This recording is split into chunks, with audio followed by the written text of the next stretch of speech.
Thank you, Mr. Chair. Secretary Wilson, General Goldfein, welcome to both of you. On Friday, I was very pleased to see that the environmental assessment was completed and found no significant impact for the 2 additional F-16 squadrons to operate at Holloman Air Force Base. And I think this is another testament both to the quality of the range and the airspace near Holloman, as well as the support for the military in the Alamogordo area. Like you've both said, there is no quick fix to the pilot shortage we have, but I will certainly work with my colleagues to ensure that you have the budget and resources to help train more pilots. And if the Air Force identifies any unfunded requirements as it relates to solving this problem, please seek our help, because we're very serious about meeting your needs in this front. To both of you, in addition to pilots, we obviously have the shortage of maintainers for both F-16s and F-35s. You've heard about that from some of my colleagues this morning. I think we lose roughly 6,000 maintainers a year just due to retirements and separations.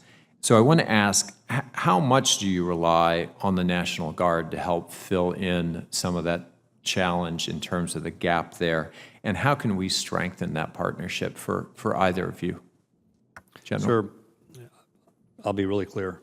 We could not perform our mission of the United States Air Force without the Air National Guard in any of the areas where we have actually, because the way we've organized, we're one Air Force with 3 components.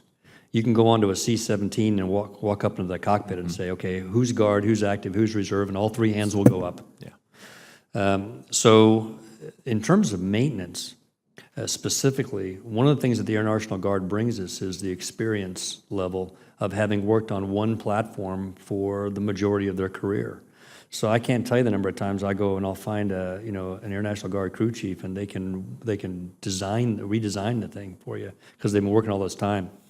So in this budget, you'll see that we're looking at putting in a second shift of maintenance at the Air National Guard locations to then be able to bring more pilots into the Air National Guard so they can experience a young pilot more in the Air National Guard, where I have that volume of experience there.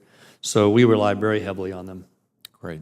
Well, I know there's a very active interest in the Air Guard in New Mexico in playing a stronger role with regard to maintainers, and if we can help facilitate that, please don't be shy.